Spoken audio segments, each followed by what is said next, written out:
Hello, আমি সোমা।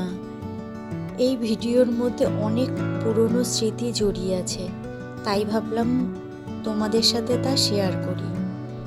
আমার সব জায়েরা মিলে যাচ্ছি এখন ছোট জায়ের বাড়িতে। আজ ছোট জায়ের বার্থডে।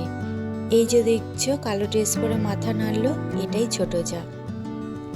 ওর জন্মদিনে সেলিব্রেশন করতে আজকে আমরা সবাই একসাথে হয়েছি। আকাশি কালারের চাদর পরে আছে, এটা হলো আমার শাশুড়ি, তার পাশে হলো ছোট জায়ের মা। আর এই যে সাদা জ্যাকেট পরে আছে, এটা হলো আমার মেজো দেওর। বাড়ির সব মেম্বাররাই এখন রয়েছে, এখনো কেউ আসেনি। আমরা অনেক তাড়াতাড়ি চলে এসেছি, যেহেতু আমরা বাড়ির লোক তার জন্য। আর প্রচণ্ড ঠান্ডা, তাই আমরা এখন জায়েরা সবাই খাচ্ছি কফি। আর সাথে সন্ধেবেলা স্ন্যাক্স আছে, পনির, ফিশ আর চিকেন ফ্রাই। বার্থডে পার্টি তো লোকজন আস্তে আস্তে সেই রাত্রি 8টা, তার জন্য আমরা এখানে বসে নিজেরা নিজেদের মতো গল্পগুজব করছি। এখনো পর্যন্ত কেক কাটা হয়নি, সবাই এলে তারপরে কেক কাটা হবে। জীবনের কিছু আনন্দ এমনই হয়, যেগুলো হয়তো খুব বড় কিছু নয়, কিন্তু ওরাই আমাদের এগিয়ে চলার প্রেরণা হয়ে ওঠে। এই ছোট্ট জন্মদিনের মুহূর্তগুলো ঠিক তেমনই, এক টুকরো হাসি, এক মুঠো ভালোবাসা। গান বাজছে আর এখানে সবাই নাচ করছে। আর এখানে রাই দেখো তার ছোট মাকে নাচ করা শেখাচ্ছে। যতই সে বলছে আমি আমার মতো ভাসান ড্যান্সই করি, কিন্তু রাই তো ছাড়ার পাত্র নয়, সে ছোট মাকে শিখিয়েই ছাড়বে।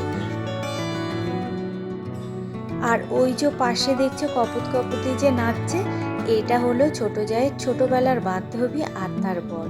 তারাও বেশ আনন্দ করতে ভালোবাসে। রাইয়ের ছোট মা হলো ওর নাচের পার্টনার। তার বন্ধুরা এসছে বলে সে চলে গেছে, এখন রাই কাউকে পায়নি বলে তার জেঠুকে নিয়ে নাচ করা শুরু করেছে। এবার সময় হয়েছে কেক কাটার। এখানে দুখানা কেক আছে, একটা হলো নিজেরা আনা হয়েছে আর একটা তার বন্ধুরা নিয়ে এসেছে। দুটো কেকই দেখতে কিন্তু খুব সুন্দর হয়েছে, তাই না? আর এই যে জায়ের পাশে যে কালো কোট পরে দাঁড়িয়ে আছে, ওটা হলো ছোট দেওর। চলো এবারে কেকটা কাটা যাক।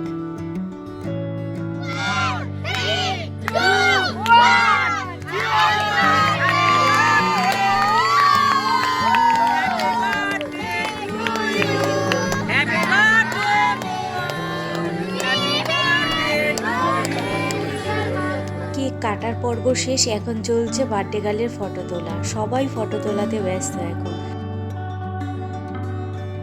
এই মুহূর্তগুলো আনন্দ, হেসে ওঠা, প্রিয় মানুষগুলো একসাথে ক্যামেরায় বন্দি করে রাখা সত্যি দরকার, কারণ এটাই তো স্মৃতির ঝুলি। আজকে খুশির মুহূর্তগুলোই একদিন হয়ে উঠবে আমাদের গল্পের পাতায়। তাই সাজিয়ে নিচ্ছি নিজেকে, সাজিয়ে নিচ্ছি ভালোবাসার মুহূর্তগুলোকে। আর এখানের অবস্থা দেখো, এক জা আরেক জাকে জোর জবরদস্তি কেকে ক্রিম মাখাবে। এতক্ষণ ধরে চললো কেক খাওয়া দাওয়া, আর এখন কেকের ক্রিমটা সবার গায়ে মাখিয়ে দেওয়া হচ্ছে। দেখো রাইকে ওর ভাই মাখিয়ে দিয়েছে, রাই ওর ভাইকে মাখিয়েছে। এটা হলো ওর ভাই, মেজো জায়ের ছেলে। তা দৌড়ে গেছে ওকে আবার মারতে, আর সেখানে ওকে একেবারে গালের মধ্যে ভর্তি করে দিয়েছে। আর ওর রাগ হয়ে গেছে, বার্থডে পার্টিতে সব লোকজন আসবে, ওর এক সাইডের মেকআপ থাকবে, এক সাইডের মেকআপ থাকবে না, তাই নিয়ে খুব রাগারাগি করছে। তখন ওর মেজো মা আবার দেখো সব ক্রিমগুলো ওর মেজো মা মুছিয়ে দিচ্ছে টিস্যু দিয়ে। এই ছোট ছোট মুহূর্তগুলো ক্যামেরাবন্দি না করলে হয় বলো? এই আনন্দগুলোই তো থেকে যাবে এক সময়। দেখো কাণ্ড, টিস্যু দিয়ে মেকআপ উঠে গেছে বলে আবার মেজমার গাল থেকে মেকআপ কষে নিচ্ছে তার গালে। এইভাবে নাকি মেকআপটা ঠিকঠাক মতনই লাগছে, আবার তা দেখিয়ে দিল। চলো ওই পাশের ছাদটাতে বাচ্চারা নাচছে, তা একটু দেখি। বাচ্চা বড় সবাই নাচছে, এত হাওয়া দিচ্ছে ছাদের ওপর, তো প্রচণ্ড হাওয়া। তাই আমরা একটা সেটের তলায় দাঁড়িয়ে আমরা তিন যা এখানেই দাঁড়িয়ে নাচানাচি করছিলাম, আর ওদিকে যাইনি।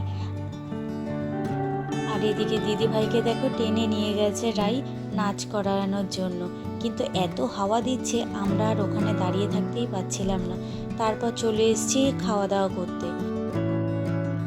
রাত এখন প্রায় 12টা, সবাই খাওয়া দাওয়া করে চলে গেছে, এখন আমরা বাড়ির লোকজনই রয়েছি। রাতের খাবারে ছিল মটন বিরিয়ানি আর চিকেন কষা। এখানে দেখো আমরা বাড়ির লোকজনই এখন খাওয়া দাওয়া করছি। আর এই ছিল জন্মদিনের এক ঝলক হাসি, হইচই, কেক, নাচ, খাওয়া দাওয়া সব মিলে একেবারে জমে গেল। ক্যামেরা তো শুধু ছবি ধরে রাখে, কিন্তু মনে মনে আমি ধরে রাখলাম এই খুশির মুহূর্তগুলো। যখন সবাই মিলে হাসে, ছোট্ট কিছু বলেই কেউ পাগলের মতো হেসে ফেলে, আর মনে হয় এই তো, এর চেয়ে ভালো কিছু লাগে না।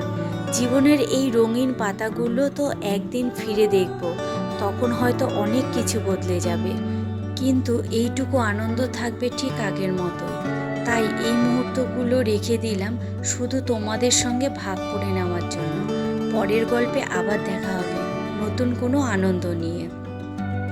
যদি ভিডিওটা তোমাদের ভালো লেগে থাকে তাহলে প্লিজ লাইক করে দিও, কমেন্ট করে দিও, আর ভালো লাগলে সাবস্ক্রাইব করে পাশে থেকো।